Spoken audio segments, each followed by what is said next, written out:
nelongso apa ta niki unduan kula merga sik wani karo wong tuwa la ilaha illallah ya Allah Muhammadur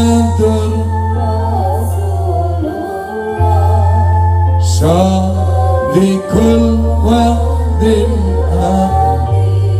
apa artine uripmu nang donya yen bapak mbokmu ora rido ana donya kowe sengsara